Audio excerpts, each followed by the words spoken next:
오늘 말씀의 주제는 영원한 나라입니다. 이 베드로 전서를 마감하고 후서를 썼는데 베드로가 이 후서를 쓸 때 마음이 상당히 착잡한 가운데 썼던 것 같아요. 한번 상상을 해봅시다. 1세기 때 박해받는 시절에 예수 믿으면 맹수의 밥이 되고 불로 태워 죽이고, 역사의 기록에 의하면은 사람 몸에 휘발유를 뿌려가지고 그냥 거리에다가 세워놔서 전봇대처럼 불을 태워서 휘발유와 함께 사람이 다 전소될 때까지 가로등처럼 그 거리에 수십 명을 쫙 세운 그런 거리가 있었다고 하지 않습니까? 콜로세움 경기장에 사자의 밥이 되기 위해서 쇼하면서 군중들이 환호하는 그런 모습들, 공개 처형 언덕에 십자가 세워놓고 멀쩡한 사람 죽을 때까지, 어떤 사람은 이틀 뒤에도 죽고 3일 뒤에도 죽고 땡볕에 말려 죽을 때까지 버려두기도 하고, 그냥 시내 거리 나가면 로마 시내에서는 조금 한적한 외지에는 이런 일들이 흔히 벌어지는 시대입니다. 자, 이제 베드로도 이러한 죽음이 앞두고 있고, 언제 자기 집에 들이닥쳐서 숨어서 은신해서 복음을 전하고 있는 베드로가 순교를 당할는지 모르는데, 자기는 천국 소망이 있으니까 그래도 괜찮은데 혹시 이 두려움 때문에 그냥 배교하고 믿음을 버리고 떠나는 사람들을 보면서, 순교당하면서 마지막 영광스럽게 주님 앞에 서는 사람과 그렇지 못한 생명을 조금 더 부지하고자 돈 몇 푼 때문에 세월 몇 날 더 사는 것 때문에 주를 부인하는 자들을 보면서 가슴이 아픈 베드로가 한 사람이라도 자기와 같이 천국 가기 위해서 그들에게 권면해야 되겠다. 그래서 구약시대 때 선지자들이 오실 메시아 예수 그리스도에 대해서 설명한 것들을 생각나게 하고 기억나게 하고, 또 신약에 오신 예수님의 생애를 사도들에 의해서 증거된 신약의 복음의 내용들을 그들로 하여금 다시 기억나게 해서 영원히 잊지 않고 영원한 나라를 사모하게 만들까 고민하면서 아마 강력한 마음 다짐 속에서 이렇게 붓을 들지 않았을까 생각하는 겁니다. 성도들을 향한 근심과 염려가 많이 있었겠죠. 베드로 후서의 목적을 베드로후서 3장 1절에는 이렇게 쓰고 있죠. 베드로후서 3장 1절 2절에 보니, 사랑하는 자들아, 내가 이제 이 둘째 편지를 너희에게 쓰노니, 이 두 편지로 베드로 전서와 후서 너희의 진실한 마음을 일깨워 생각나게 하여, 마음이 진실하고 깨어서 그 말씀들이 다 생각나도록, 곧 거룩한 선지자들이 예언한 말씀과 주 대신 구주께서 너희의 사도들로 말미암아 명하신 것을 기억하게 하려 하노라. 거룩한 선지자들이 예언한 말씀은 구약이고, 주님이 오셔서 그분들의 행적과 사도들의 기록한 명령들은 신약의 복음이 될 겁니다. 즉 말씀으로 무장시키고 싶었던 거죠. 어떤 상황 속에서도 말씀이 생각나도록, 어떤 일을 다치고 상황을 다치고 문제를 딱 다쳤을 때 이거 어떡하지? 누구 만나지? 얼마면 되지? 이런 것이 생각나는 것이 아니라, 문제가 내게 왔을 때 말씀이 생각나고 주님이 생각나고 선지자들께서 사도들께서 나에게 어떻게 살아가는 것이 바른 신앙생활이다라는 것을 가르쳤던 것이 깨달아지고 기억나고 생각하게 하는 것. 베드로는 저런 마음이 있었는데, 제가 한 해를 마감하고 또 한 해를 시작하면서 바울과 베드로의 모습들, 그의 소신들을 보면서 제 목회를 비교해 봅니다. 저 글을 썼던, 성도들 향해서 글을 썼던 베드로의 심정을 제 모습과 함께 비교해 보면서, 나는 정말 성도들을 깨우는 목회를 하고 있는가, 안 그러면 시들시들 잠드는 그런 목회를 하고 있는가 돌아보게 되고, 그들의 1세기 교회 지도자들의 어떤 훌륭한 영성과 사역을 보면서 감동도 받지만 회개도 많이 하는 그런 시간을 갖게 됩니다. 사도들은 너희가 나를 본받으라, 이런 표현들을 많이 있었죠. 나를 본받으라, 내가 훌륭하고 잘났으니까 나만큼만 되라, 이런 의미로 이해하기보다는 그들은 가슴 속에 하나님의 나라로 가득 차 있었기 때문에 세상이 그들을 힘들게 하는 것, 환경적인 요소들에 대해서는 마음을 이미 내려놓고 접었던 사람들입니다. 그러니까 내가 하나님 나라에 초집중했던 것처럼 성도들도 나를 본받으라는 얘기는 이 땅에 살지만 세상이 여러분들을 힘들게 해도 그것 때문에 마음 믿음 뺏기지 말고 나처럼 믿음으로 충만하고 천국으로 충만하기를 바랍니다. 그런 뜻이었을 것입니다. 빌립보서 1장과 3장과 4장에 보면 이런 표현이 있죠. 내가 예수 그리스도의 심장으로 너희 무리를 얼마나 사모하는지 하나님이 내 증인이시라. 이런 구절을 읽다 보면 저를 포함해서 대한민국 목사들이 정말 통곡하며 회개할 부분이 아닌가 생각해요. 교회가 내 놀이터고 내 사업장이고 내가 차린 구멍가게 편의점이고 이런 세월 속에 살아가는 한국 현대 교회와 현대 교회 지도자들에게 있어서 사도 바울의 심정은 내가 그리스도의 심장으로 말한다. 너희 무리를 얼마나 사랑했고 사모했는지, 예수님이 선한 목자되어서 양을 위하여 목숨을 버릴 만큼 사도들이 1세기 교회 지도자들은 사랑하는 성도들을 얼마나 사랑했는지 하나님이 내 증인이시다. 자, 하나님이 증인인 건 맞죠. 근데 하나님이 어떤 증인이 나한테 유리한 증인일 수 있고 불리한 증인일 수가 있겠죠. 그것은 유불리가 증인에게서 있는 게 아니라 내가 살아왔던 삶으로 나타나는 거겠죠. 그래서 정말 그리스도의 심장으로 하나님 앞에서 목사들이 얼마나 양무리들을 사랑하고 바로 목양하고 있는지를 깨우치는 그런 메시지고요. 그래서 3장에는 또 형제들아 너희는 함께 나를 본받으라. 과감하게 나를 본받으라 이렇게 말하고, 또 4장에 가면 내게 능력 주시는 자 안에서 내가 모든 것을 할 수 있다. 이게 하늘의 기쁨 때문에 가능한 거예요. 보세요. 빌립보서는 어디서 썼죠? 로마에서 순교하기 직전에 감옥에 썼죠. 옥중서신이죠. 자기가 깜빵 안에 처박혀 들어앉아 있으면서 내게 능력 주시는 자 안에서 내가 모든 것을 할 수 있다 그러면 듣는 사람들이 웃어요. 너 밖에는 나오기나 해라. 너 깜빵에서 석방이나 되라. 그것도 못하고 앉아서 거기서 죽어가면서 뭘 예수 안에서 다 할 수 있다고 큰 소리 빵빵 치는데, 그러나 그 소리를 할 수 있다는 것은 이미 천국을 소유했기 때문에 실제적으로 얼마든지 가능. 감옥에서 나가게 하시는 것도 하나님의 능력으로 가능하고 이 안에서 순교해서 천국으로 맞바로 부르시는 것도 하나님의 능력 안에 있는 것이라고 하는 것, 철저한 신앙이죠. 바울이 본받으라고 했던 것은 바로 이런 천국에 대한, 영원한 나라에 대한 분명한 소유의식, 이것이 저와 여러분 속에도 있기를 바랍니다. 그래서 오늘 베드로는 3절 4절 본문을 그렇게 이야기하죠. 그의 신기한 능력, 이 신기한 능력은 십자가의 능력이죠. 그의 신기한 능력으로 우리가 생명과 경건에 속한 모든 것 우리가 얻었다. 왜냐하면 이는 자기의 영광과 덕으로서 우리를 부르신 이를 알므로 말미암았다. 이로써 그 보배롭고 지극히 큰 약속 우리에게 주셨는데, 이 약속 때문에 너희가 정욕 때문에 세상에서 썩어질 것을 피해서 신성한 성품, 성령의 열매 거룩한 성품에, 신의 성품에 참여하는 자가 되게 하셨다. 이 신기한 능력, 예수 그리스도의 십자가의 능력으로 말미암아 우리에게 생명을 주셨고 예배를 주셨고 경건한 삶을 주셨다. 그렇기 때문에 그분의 영광과 덕으로 우리를 불러주셨으니까 그 부르심에 합당한 삶을 살자. 그것이 신의 성품에 참여하는 자, 성령의 열매 맺는 자의 삶이라고 베드로는 그렇게 이야기하고 있어요. 베드로는 자기 경험을 얘기하고 있는 거예요.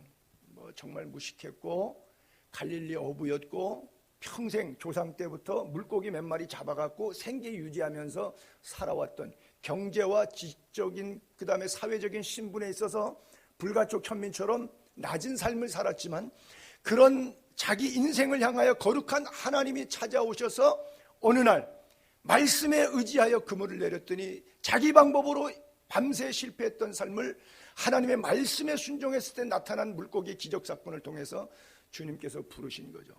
너는 나를 따라와라. 더 이상 물고기 잡아서 생계 연명하는 삶이 아니라 생명 살리는 하나님의 영광의 거룩한 그릇으로 내가 너를 쓰겠다.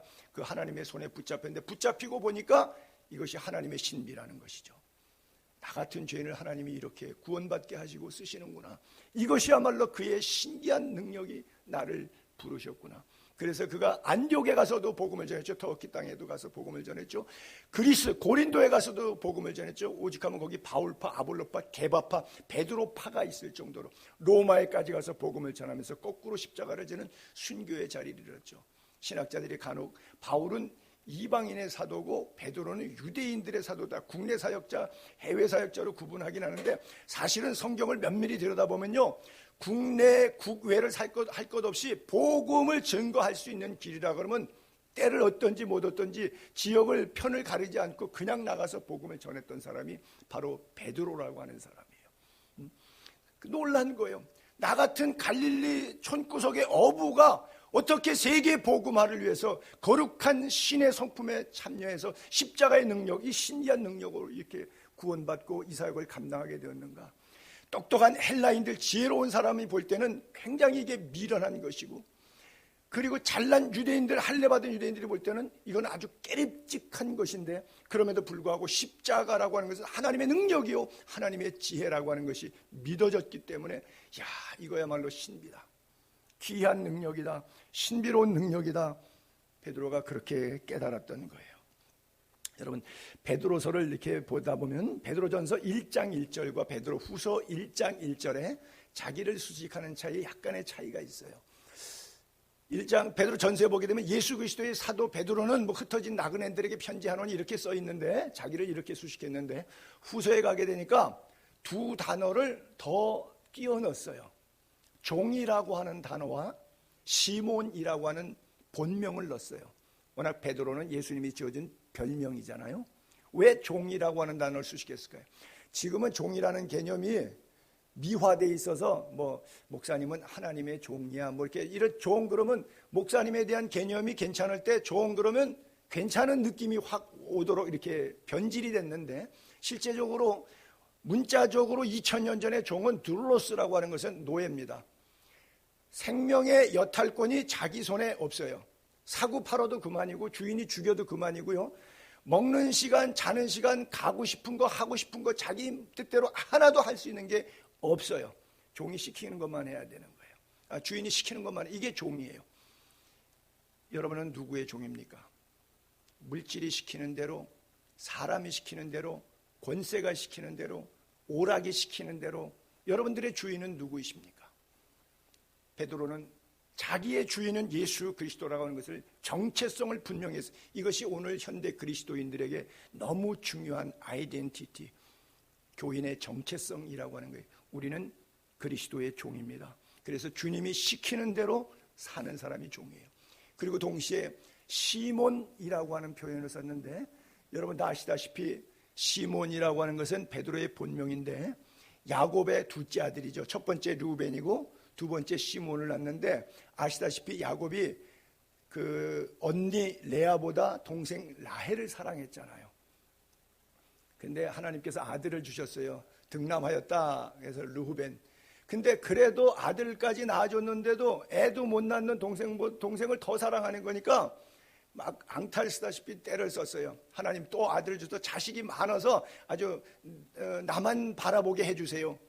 근데 그 기도가 정말 응답이 되었어요. 그래서 둘째 또 아들을 낳았어요. 그래서 이름을 들으심이다. 한국말로 기도가 응답됐다는 뜻입니다. 시몬. 바로 베드로라고 하는 본명은 들으셨다. 그냥 하나님은 내 기도나 들어주세요라고 하는, 조금 심하게 표현하면 그런 뜻이 시몬이에요. 내 기도나 들어달라는 거죠. 동생보다 더 사랑받게 해달라는 거죠.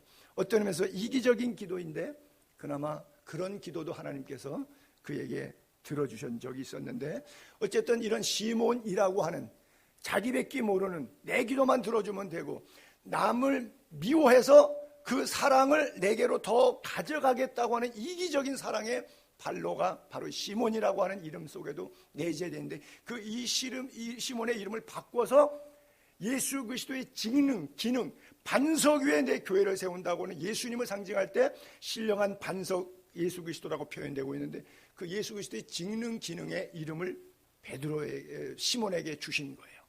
그래서 자기는 종이었고 시몬이었는데 나를 사도로 부르시고 베드로로 부르셨다. 그래서 후서 1장에는 그렇게 종과 시몬이라고 하는 단어를 조금 더 구체적으로 쓴 거죠. 나침판에 자석이 가면 이리저리 흔들리고 방향이 N극, 북극 가리키는 것이 요동을 쳐요. 이게 뭐예요? 우리들이 신앙이 예수 그리스도에게 초점을 맞추다가 자석이 오는 것처럼 세상과 물질과 땅에 있는 것과 지체의 정욕들이 내 근처에 오면 마음이 흔들려요. 여러분 그런 얘기 있잖아요. 돈 없을 때 얘기할 때는 자신 있게 얘기하는데 돈 놓고 얘기하면은 이기적으로 싸움이 된다 그러잖아요. 마찬가지예요. 그냥 나침판이 정상적으로 잘 작동되는데 자석만 갖다 내면 거의 방향에 막 흔들려 버리는 거예요. 여러분들이 세상과 환경과 물질과 상황에 의해서 변화가 여러분 주변에 생긴다고 할지라도 예수 그리스도를 향한 초점 변함없기를 바랍니다. 하나님의 나라를 향한 초점 잃어버리지 않게 되기를 바랍니다. 그래요. 그래서 연약하고 변할 수밖에 없고 갈대와 같은 이 시몬의 존재 가운데 베드로와 같은 반석 같은 믿음으로 나를 변화시켜 주신 이 능력이 얼마나 신비한 능력이가. 베드로가 은혜 받고 나니까 설교하니까 3,000명씩, 솔로몬 행각에서 5,000명씩 회개하잖아요. 그래서 세계 복음화를 위해서 로마에서 거꾸로 십자가를 지기까지 위대한 사역을 감당하게 되잖아요. 어디에서 이런 신기한 능력이 나와요? 어디에서 이런 보배롭고 지극히 큰 신의 성품들이 나와요? 예수 붙잡는 데서 포커스 온 예수 그리스도에게 집중할 때 나올 수 있다고 가르쳐주고 있어요. 십자가만 바라보는 은혜가 여러분 가슴에 있게 되기를 바랍니다. 그래요. 예수님께서 나는 포도나무에 너희는 가지니 그럴 때 가지가 잘라져서 버리우면 말라 시들어 버리지만 가지가 나무에 그대로 붙어 있으면 많은 열매를 맺는다고 그랬거든요. 예수 안에 있을 때 열매 맺는 삶이지만 예수에서 떨어져 나가면 말라 비틀어지고 불쏘시개감으로 쓸 수밖에 없는 존재가 되는 거예요. 돌감람나무지만 그 가지를 꺾어서 참 감람나무에 접붙임하는 순간 그 돌감람나무도 참 올리브 열매를 맺을 수가 있는 것처럼 오늘도 우리가 예수 그리스도 안에 붙어있게 되기를 바라고요. 그 초점이 흐려지지 않기를 바랍니다. 그러면 신의 성품에 참여하려면 믿음으로부터 사랑에 이르기까지 8가지 단어를 통해서 우리에게 설명해 주는 것이 오늘 구체적인 베드로의 신앙 성장 과정인데, 자, 피라미드 구조식으로 8가지 단어를 한번 제가 그대로 써볼게요. 오늘 본문에 있었던 내용들을 5절부터 9절까지.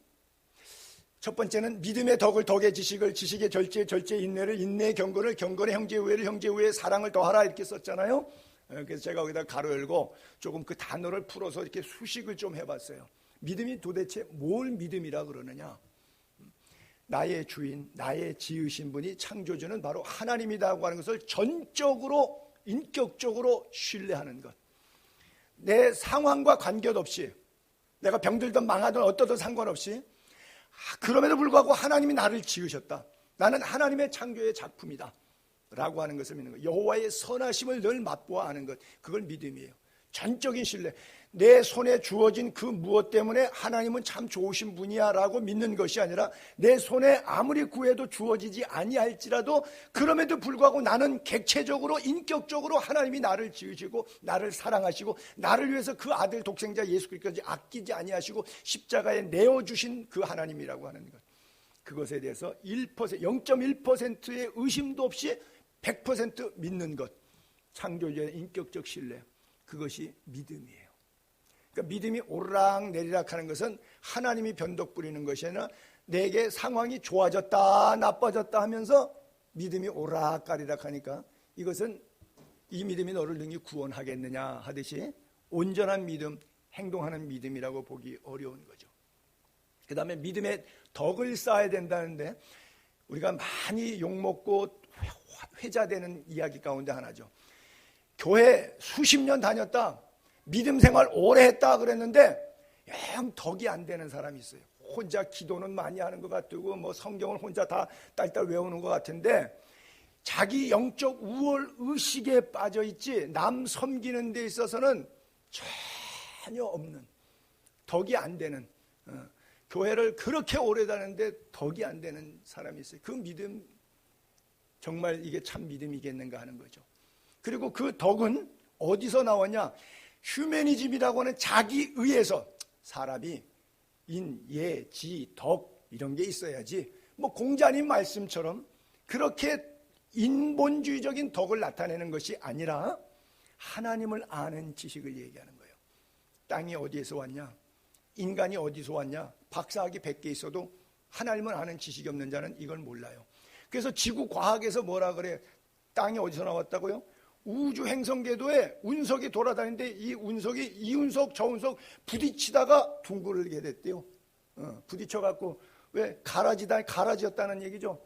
그리고 이 운석 저 운석 부딪히다 보니까 그 파편 쪼가리가 이 지구의 바닷물에 떨어졌는데 물속에 풍덩 떨어지다 보니까 기포 현상이 생겨서 거기서 산소가 만들어졌는데 이 산소에서 작은 아메바부터 원자, 분자 이런 것들이 생성되기 시작해서 그러다 보니까 거기 생명체가 자연 발화됐다는 거예요. 그래서 그게 이제 물속에서 물고기가 되고 밖에 나와서 개구리가 되고 그 다음에 뱀이 되고 날아다니는 새가 되고 코끼리가 되고 그렇게 됐다는 거예요.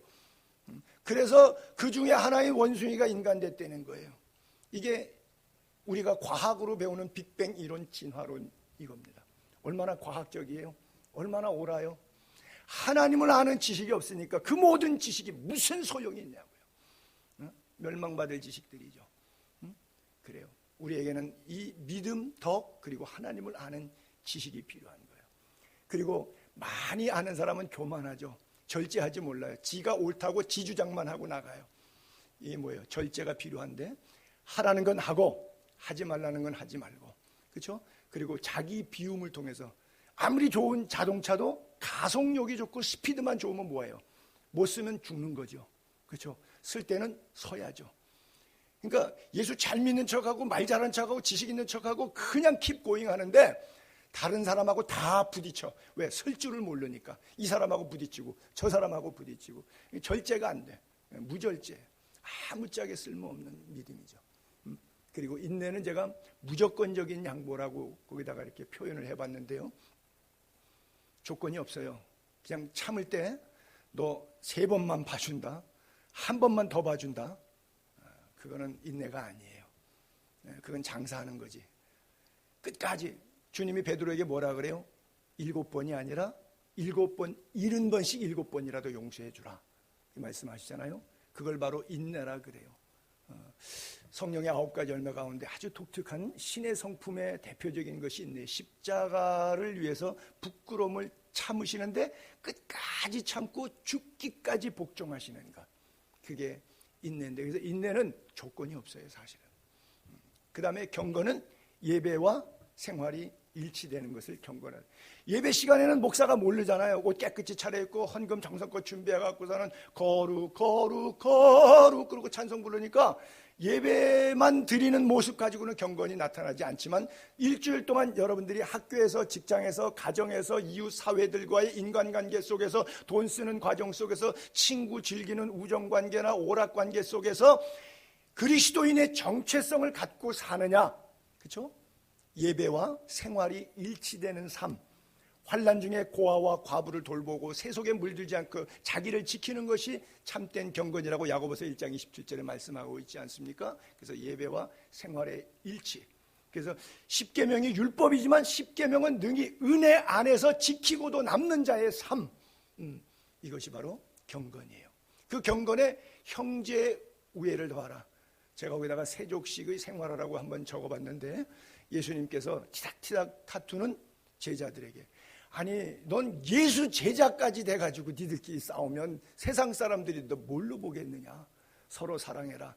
내가 스승과 선생이 되었는데 주가 되어서 너희들의 발을 씻겼으니 왜 발 시킨 줄 아냐? 니들끼리 서로 발 씻어주라고. 서로 사랑하라. 내게 너에게 새 계명을 주노니 서로 사랑하라. 그리하면 다른 사람들이 너희가 예수 제자인 줄을 알 거라 그랬거든요.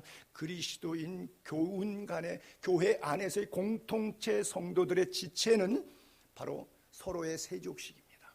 서로의 발시침, 형제의 필라델피아, 형제의 사랑, 형제의 우애, 그리고 마지막에 단계에 가서 사랑. 그런데 사랑의 최고는, 기독교의 최고의 덕목은 사랑이에요.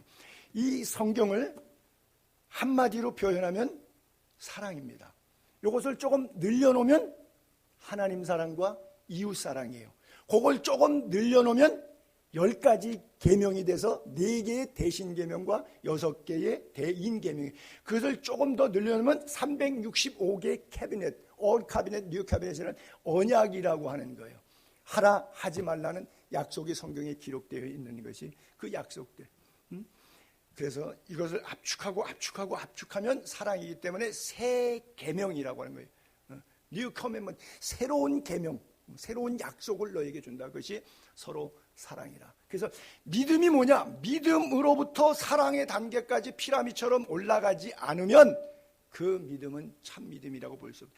신의 성품에 참여하는 자가 되려면, 성령에 충만해서 성령이 주는 거룩한 열매를 맺는 성도의 삶을 살아가려면 이런 다단계적인 단계를 통해서 한 걸음 한 걸음 더 성숙한 인간이 되라고 하는 이야기죠. 그것이 없이 주를 보지 못할 것이라고 히브리 기자는 그렇게 표현하고 있거든요.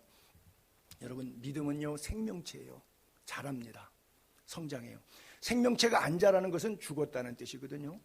믿음은 계속해서 자라게 돼 상향적으로 가지 않는 것은 결국 하향적으로 가고 있어요. 믿음은 멈추지 않습니다. 옛날에 믿음이 좋은 것 같아요. 요즘은 믿음이 좀 멈췄나 봐. 그렇게 생각하시는 분들은요 100% 제가 알려드릴게요. 여러분, 믿음 뒤로 떨어져 있습니다. 아주 믿으시기 바랍니다. 떨어진 거예요. 믿음은 멈추지 않습니다. 앞으로 가든지 뒤로 가든지 중간 상태는 없어요. 그래서 여러분들이 계속 끊임없이 성숙하셔야 되고요, 끊임없이 성장하셔야 돼요. 성장하지 않으면 퇴보하는 거예요. 모든 생물세계가 그렇게 된 것처럼 믿음도 마찬가지, 생명이 그렇게 되어 있어요. 그래서 여러분들이 왜 예배 시간에도 교회 한 번, 두 번 빠질 때는 마음이 굉장히 무겁고 힘들고 괴롭습니다. 한 달, 두 달만 빠지면요 교회 가기가 괴로워요. 너무 힘들어요. 못 갑니다. 거의 못 가요. 가기가 힘들어져요. 이것도 뭐예요? 믿음 생활에 관한 거예요. 그래서 성경은 오늘 말하기를 이런 것이 없는 자는 맹인이라, 멀리 보지 못하고 그 옛 죄가 깨끗하게 된 것을 잊었다 그래요. 맹인이죠. 맹인이라고 하는 것은 앞을 못 봐서 맹인이라고 하는 표현보다 여기서는 영적으로 천국, 영원한 나라를 못 보고 지상 앞에 있는 땅의 것만 쳐다보니까 이 나라가 단 줄 알고 사는 것을 바로 영적으로 맹인이다. 그러면서 그 맹인이 영적인 맹인인 것이 육적인 것이 아닌 것을 설명하는 것이 옛 죄, 예수 그리스도의 십자가 피로 말미암아 지옥 갈 수밖에 없는 내가 원죄 씻김 받아서 천국 백성 되고 영원한 나라에 들어가게 된 문제 해결, 이 옛죄 씻김 받은 것을 잊어버렸다고 하는 거예요. 우리는 교회 오래 다니고 예수 오래 믿다 보면 나도 모르게 이런 매너리즘에 빠질 때가 참 많아요. 다윗이 17, 18살 때 골리앗을 때려 죽이면서 아주 승승장구했어요. 전쟁은 여호와께 속했다. 모든 것은 하나님의 손에 있다. 그 믿음이 하늘을 찌를 듯했고, 하나님 마음에 이세 아들 다윗을 만나니 내 마음에 합한 사람이라고 그렇게 기뻐하시고 좋아하셨고요. 12년 동안 고난 속에 사울이 죽이려고 그렇게 추격전을 벌이고 다윗 하나 죽이려고 군사 3,000명을 풀어가지고서는 그렇게 추격전을 벌였는데도 하나님이 암탉이 병아리를 품듯이 생명싸개로 그를 보호해 주셨어요. 그것이 아비가일이 했던 표현이에요. 자기 남편 나발이 다윗이 왔을 때 하대하잖아요. 다윗 때문에 울타리가 돼서 자기가 이 양이 증식돼 갖고 잘 먹고 부자가 되게 됐는데 다윗이 좀 도와달라 그러니까 그 중동불기 때려서 내보냈어요. 그 몸종들을 보냈더니. 그래서 그때 내가 이 나발을 다 죽여버리겠다고 좋았을 때 아비게일이 가서 내가 보니까 다윗 당신은 하나님이 생명싸개로 보호해 주신 분입니다. 바로 그 구절에서 생명싸개라고 하는 단어가 나온 거거든요. 그 다윗이 고난과 역경의 세월 속에서 결국 30세, 여러분 나이 30살 먹은 청년, 여기 다 30이 다 넘으셨으니까 아시겠지만 30살 먹은 젊은 애가 알면 뭐 알겠어요. 그렇죠? 여러분들이 생각할 때 30이 넘었으니까. 근데 걔를 통일 이스라엘의 왕으로 세웠어요. 하나님이. 얼마나 감동스러울까요? 목동의 아들로 태어나서 죽을 곱이 엄청 사망의 음침한 골짜기를 그때마다 주의 지팡이와 주의 막대기가 은혜와 평강 속에 둘러주셔 자기를 나이 30의 왕으로까지 세워주셔. 얼마나 감사해. 그 고마움 때문에 하나님을 찬양하고 전쟁에 이길 때마다 자기가 개인적으로 착복하지 않고 개인적으로 오락과 향락에 쓰지 않고 그 돈을 다 모았어요. 왜? 성전 지어서 건축원금 드린다고. 하나도 안 쓰고 다 모았어요. 그래갖고서는 성전 짓겠다고 그렇게 준비해 뜨거웠는데, 그렇게 믿음 좋은 다윗이 18년의 세월이 지나고 왕되고 30살에 왕되고 18년 세월 48세 때 밧세바 사건을 통해서 살인죄 간음죄를 주고 그 자리에서 무너집니다. 그때 나단 선지자가 책망하니까 헤롯 같으면 세례 요한의 책망 듣고 세례 요한을 목 잘라 죽여버리고 말지만, 다윗은 성군인지라 하나님의 종의 음성을 들었어요. 설교를 들었어요. 영안이 열렸어요. 그리고 맹인의 삶을 버렸어요. 옛 죄에서 깨끗게 함을 잊어버린 맹인이 되지 않고 다시 영적으로 눈을 뜨고 침상을 눈물로 적시면서 회개하고 하나님 앞에 돌아왔어요. 그리고 시를 지었는데 그게 그 유명한 시편 51편이에요. 시편 51편 12절에 보게 되면 주의 구원의 즐거움을 내게 회복시켜 주시고 차원하는 심령을 주사 나를 붙드소서 그래요. 하나님의 손에 놓쳐져 있고 잃어버려져 있는 자기 안에 주님이 나를 어떻게 구원해 오셨는가, 영적으로 육적으로 나의 삶의 인생에 나를 어떻게 구원해 오셨는데 그 즐거움, 그 감격, 첫사랑의 은혜를 다 잃어버린 거예요. 그러니까 하나님을 업신여기는 자리에 들어갔어요. 주님, 나 이거 회복시켜 주세요. 다윗이 제일 무서웠던 게 뭐죠? 사울이 구원의 즐거움을 잃어버렸어요. 왕되고 교만했어요. 번제를 지가 마음대로 지내고 전쟁에 이겼더니 지가 마을 중심 가운데 도시에다가 동상 크게 져갖고 기념비를 세우고 너무너무 교만했어요. 하나님께서 그를 폐위시키셨을 때 구원의 즐거움을 뺏고 주의 성신을 거두어 가니까 악신이 들여서 비록 왕이지만 궁궐에 살며 호화롭게 먹고 아름다운 옷을 입은 왕인데도 불구하고 흥크러진 머리에 침 흘리면서 소리 지르면서 귀신 들려갖고 악신이 들려서 어쩌지 못할 때 다윗이 옆에서 찬송 부리니까 비파와 수금 잔잔해졌거든요. 그 모습을 수시로 봤던 다윗이 그게 자기의 모습이라고 생각하니까 기겁할 정도로 너무 놀라고 두려웠던 거예요. 주님, 구원의 즐거움을 뺏어가시면 나도 저렇게 되겠네요. 주여, 원하오니 회개합니다. 구원의 즐거움을 내게서 회복시켜달라고. 여러분 안에 예수 믿고 처음 구원받았을 때 그 구원의 감격이 있습니까? 이 구원의 기쁨이 다시 회복될 수 있게 되기를 바랍니다. 하루아침에 공든탑이 무너지지 않도록. 이스라엘 백성들이 430년 동안 노예 생활했는데 하나님의 은혜로 문설주의 피를 받는 유월절의 은혜로 파스카 부활의 권능으로 그들이 출애굽해서 나왔는데 그 즐거운 날, 여러분 상상을 해보세요. 아마 10개 영화 보신 분들 그 팡파르 장면 기억나실 거예요. 200만 300만 명 백성들이 짐승들과 함께 쫙 바로의 왕궁에서 나가는데 그 행진과 기쁨과 서고추며 춤추며 찬양하며 나가는데 그 얼마나 행복했어요. 몇 날이 못돼서 다 식어져서 결국 여호수아와 갈렙 말고는 광야에서 다 멸망당하고 말지 않습니까? 왜요? 6월절에 해방의 기쁨을 계속 유지했더라면 갔었을 거예요. 근데 구원의 즐거움을 상실했어요. 여러분들 주변에서도 많이 볼 거예요. 예수 믿고 신앙생활 잘했는데 어떤 사람은 목사까지 됐는데 신학교까지 나와서 참 괜찮은 줄 알았는데 또 훌륭한 인재감인 줄 알았는데 그렇지 못한 모습으로 오늘을 살아가는 사람 여러분이나 저의 주변에도 얼마든지 있어요. 구원의 즐거움 잃지 않게 되기를 바랍니다. 그러므로 그래서 10절부터 11절의 마지막 부분에 베드로는 이렇게 표현해요. 그러므로 형제들아 더욱 힘써, 다른 말로 더욱 부지런히 너희의 부르심과 택하심을 굳게 하라. 너희가 이것을 행한즉 언제든지 실족하지 아니하리라. 실족하는 이유가 하나님이 나를 부르시고 택하신 이유를 잃어버렸기 때문이에요. 이같이 하면, 부르심과 택하심을 굳게 하면, 이같이 하면 우리 주 곧 구주 예수 그리스도의 영원한 나라에 들어감을 넉넉히 우리에게 주시라. 주라고 하는 단어를 우리 주 곧 구주, 왕 중 왕, 우리의 왕이라고 해서 주님만이 우리의 영원한 왕이심을 믿으시기 바랍니다. 예수 그리스도의 영원한 나라에 들어감을 넉넉히 주신다 그랬어요. 여러분들의 생애를 향해서 주님께서 구원하시고 초청하셔서 불러주시고 택해 주신 그 사실을 굳게 믿게 되기를 바랍니다. 예수님의 두 제자를 비유로 들면 베드로도 부르심을 받았을 때 누가복음 5장에서 물고기 사건을 통해서 사람 낚는 어부로 부르심을 받았고 3년 동안 쭉 계속 쫓아다니면서 택하심을 입었는데 결국 3번 부인하는 자리에 들어가요. 그러나 닭이 울 때 회개하고 다시 예루살렘으로 돌아가 성령 받고 하나님의 사람으로 변화되는데 가룟 유다는 열심히 한 것 같지만 마지막에 은 30에 눈이 멀어서 예수 팔고 그거 잘못됐다고 깨닫지만 회개하지 않고 예수께 나아가지 않고 누구께 가요? 대제사장에 가 돈 준 사람한테 가요. 그래놓고서는 나 이거 반납하겠다고 안 받으니까 아겔다마 피바치라 해서 객사한 사람들 묘지로 쓰고 자기는 너무 비참한 자기의 삶을 회개하지 못하니까 마음의 죄짐이 너무 무겁고 눌리니까 목매달아 자살하고 죽은 다음에 끈이 떨어지니까 땅바닥에 패대기 치면서 창자가 나와서 죽지 않습니까?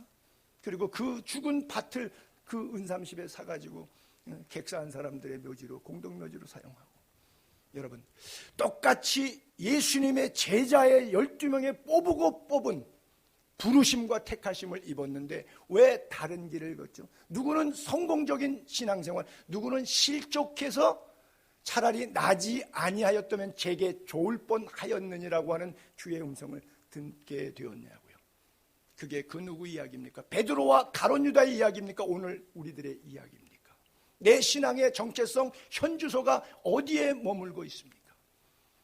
그래서 택하심과 부르심 굳게 하면 이같이 하면 영원한 나라에 갈 때까지 넉넉히 갈 때까지 이걸 붙잡아야 되는 거예요. 예수 그리스도의 영원한 나라, 하나님의 나라가 이미 여러분들의 가슴에 있게 되기를 바랍니다. 한국 교회의 모습을 보면서 저는 안타까운 모습들을 참 많이 봐요. 내가 왜 예수 믿는지 이유를 몰라서 맨날 백날 교회를 옮겨 다녀도 어떻게 살아야 되는지를 알지 못하고 방황하는 사람이 한둘이 아니에요. 뭐 그 이유도 제각각이죠. 영적으로 뭐 코드가 안 맞아. 어떤 분은 큰 교회를 더 좋아하기도 하고 큰 교회는 나는 더 싫어. 뭐 하여간 예수 믿는 부르심과 택하심이 이유가 아니라 그거 이유가 아니기 때문에 이걸 굳게 할 수가 없고 엉뚱한 데서 자꾸 답을 찾으려고 해요. 여러분 예수 그리스도가 답임을 믿게 되기를 바랍니다. 예수만이 해답이에요. 예수 안에서 찾게 되기를 바랍니다. 부르심과 택하심이라고 하는 것이 사실은 저게 우리 개인적인 영역은 아니고 하나님의 영역이에요.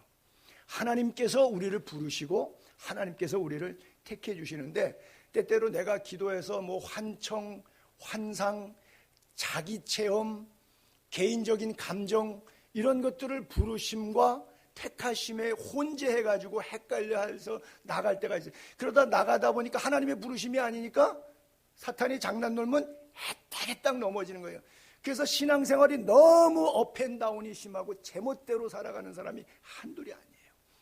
여러분들의 부르심, 여러분들의 택하심이 예수 그리스도에게 초점이 맞춰지게 되기를 바랍니다. 이 성경책은 특별 계시라 그래요. 신약과 구약을 통해서 예수 그리스도에게 초점이 맞춰 있고 예수 그리스도라고는 기름 부은 구원자라고 하는 뜻이거든요.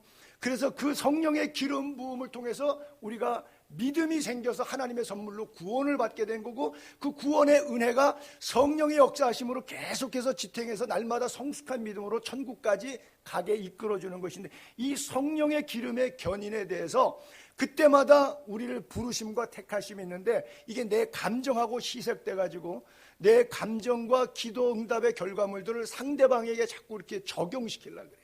그러다 보니까 엄청난 문제들이 교회 안에 헷갈리는 문제들이 많아요. 그래서 이단들이 제일 먼저 묻는 게 당신 구원 받았습니까? 이러고 치고 들어오는 거예요. 구원 받았습니까? 구원을 누가 줘요? 예수가 주는데 포커스가 예수 그리스도에게 있지 않으면 이런 질문에 갑자기 헷갈리기 시작하는 당신 죽으면 천당 갈 수 있습니까? 이런 질문에 갑자기 헷갈려요. 천당과 지옥은 질문하는 자가 결정하나요? 속지 않게 되기를 바랍니다. 너희를 택하심과 부르심을 굳게 하라. 예수 그리스도에게 포커스를 초점을 온할 수 있기를 바랍니다. 집중할 수 있게 되기를 바랍니다. 그래요. 예수 그리스도가 모든 것의 중심이고 모든 것의 다입니다. 말씀을 읽으시고 주님께 기도하시고 그래서 우리가 예수 이름으로 기도하는 것 아니겠어요? 이스라엘 백성들이 요단강을 건너서 약속의 땅 가나안 땅 들어가는데 얼마나 걸렸느냐? 하루도 안 필요했어요. 요단강 건너 약속의 땅에 들어가는 게 최종 목적지였는데 요단강을 건너는 데는 하루도 안 걸렸는데 광야에서는 뺑뺑이를 얼마나 돌았느냐? 40년을 돌았어요. 하루면 건너갈 요단강을 요단강 앞에서 못 들어가고 광야길에 계속 뺑뺑이 돈 이유가 무엇이라고 생각합니까? 오늘 우리들의 신앙과 삶의 현주소, 우리가 볼 수 있는 것과 별반 다르지 않다고 생각해요. 여러분, 뺑뺑 돌지 않고 예수 그리스도의 부르심과 택하심을 굳게 해서 영원한 나라에 넉넉히 아주 쉽게 잘 들어갈 수 있게 되기를 바랍니다. 여러분, 저는 이런 설교를 할 때마다 우리 교인들이 이거 이해가 될까 안 될까 참 많은 고민이 있어요. 다시 말해서 이 영원한 나라, 천국, 노후 준비보다 사후 준비가 얼마나 중요한 것에 대해서 한번 강조해도 그거 별로 감정과 감동과 은혜와 이런 게 와 닿지가 않을 것 같은 느낌이 들어요. 천국에 대한 어떤 환희, 기쁨 이런 것들이 정말 뼛속 깊게까지 그 환희가 느껴지는지 글쎄 모르겠어요. 제가 엉뚱하게 우스꽝스러운 예를 들어볼게요. 제가 우리 애들 어렸을 때 그리스에 점보라고 하는 곳이 있는데 미국으로 말하면 토이러스 같은데요. 이마트보다 더 큰, 롯데마트보다 더 큰 장난감만 파는 백화점인데 들어가서 1층에도 2층에도 3층에도 4층에도 모든 전층에 다른 거 하나 없고 애 장난감만 있어요. 그러니 이게 수십만 종의 장난감들이 얼마나 많이인지 게임기 장난감 근데 애들을 데리고 가잖아요. 그러면 애들 어렸을 때 그 앞에 문에 딱 들어가면요, 애들이 흥분을 해요. 흥분을 해. 너무 좋아가지고 막 흥분을 해. 응? 여러분, 유치하지만 이런 감정이 여러분들에게 나는 있기를 소원해요. 천국, 하나님의 말씀의 영원한 나라, 주님의 나라. 이 음성만 들어도 성경 구절에 그 구절만 주님이 비유로 천국은 이와 같으니, 그리고 설명만 해도 천국자만 보면 우리 애들이 그냥 장난감 백화점에 들어갈 때 그냥 희열과 감격과 그 벅찬 그 기쁨이 막 끌어올라서 어디부터 갈까? 어? 아버지 돈은 생각도 안 하고 어? 그 신나는 기쁨. 장난감 가게는 제가 책임져야 되지만 여러분들이 천국 가면 하나님이 책임져요. 걱정하지 말고. 여러분, 유치한 것 같지만 그 유치한 기쁨이라도 천국은 어린아이와 같지 않으면 가지 못한다는 것 아니에요. 여러분 가슴에 그 나라에 대한 소유가 있기를 바라요. 반대로 조금 우울한 이야기지만 하나 해보면, 여러분이 그 천국문 앞에 그렇게 쓰는 것이 아니라 지옥문 앞에 섰다고 상상을 해보세요. 내가 교회 50년 다녔는데 결국 여기 서는구나.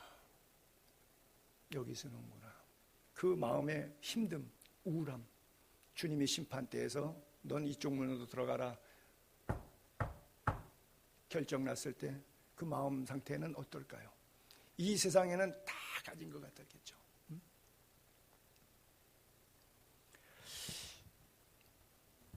마지막 성경 구절 한 구절을 하고 마치도록 할게요. 사도 바울의 위대한 선포, 우리 같이 천천히 합독해 보도록 하겠습니다. 시작. 누가 우리를 그리스도의 사랑에서 끊으리오? 환난이나 곤고나 박해나 기근이나 적신이나 위험이나 칼이랴. 기록된 바 우리가 종일 주를 위하여 죽임을 당하게 되며 도살당할 양같이 여김을 받았나이다 함과 같으니라. 그러나 이 모든 일에 우리를 사랑하시는 이로 말미암아 우리가 넉넉히 이기느니라. 내가 확신하노니 사망이나 생명이나 천사들이나 권세자들이나 현재일이나 장래일이나 능력이나 높음이나 기쁨이나 다른 어떤 피조물이라도 우리를 우리 주 그리스도 예수 안에 있는 하나님의 사랑에서 끊을 수 없으리라. 아멘. 기도하겠습니다.